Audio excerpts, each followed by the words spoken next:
UAE ఒక సంచలన నిర్ణయం తీసుకుంది. ప్రపంచ చమురు రాజకీయాల్లో ఒక భారీ కుదుపనే చెప్పాలి. Organization of the petroleum exporting countries OPEC నుంచి యుఏఈ తప్పుకోవాలని నిర్ణయం తీసుకుంది. మే 1 నుంచి ఈ నిర్ణయం అమల్లోకి వస్తుందంటూ ప్రకటించింది. చమురు ఉత్పత్తి కోతలపై అసంతృప్తితోనే ఈ కఠిన నిర్ణయం తీసుకున్నట్లుగా తెలుస్తోంది. సౌదీ అరేబియా ఆధిపత్యానికి యుఏఈ చెక్ పెట్టే ఆలోచనలో ఉన్నట్లు కనపడుతోంది.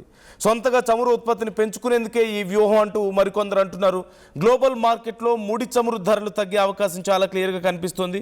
OPEC కూటమిలో 3వ అతిపెద్ద చమురు ఉత్పత్తిదారు యుఏఈ.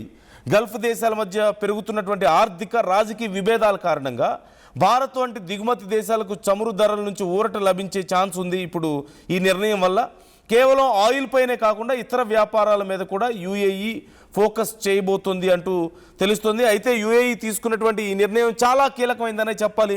అయితే ఇక్కడ OPEC అండ్ OPEC+2 ఉన్నాయి. OPEC అండ్ OPEC+ అనే 2 సంస్థలు మనకి ఇక్కడ కనిపిస్తున్నాయి.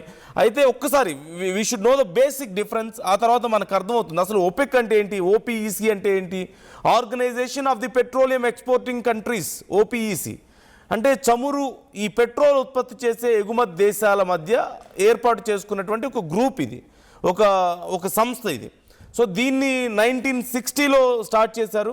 Iran, Iraq, Kuwait, Saudi Arabia, Venezuela ఈ దేశాలు కలిసి వీటిని ఏర్పాటు చేసుకున్నాయి. మెయిన్ ఆఫీస్ వచ్చేసరికి ఇటు వియన్నాలో అటు ఆస్ట్రియాలో ఉన్నాయి.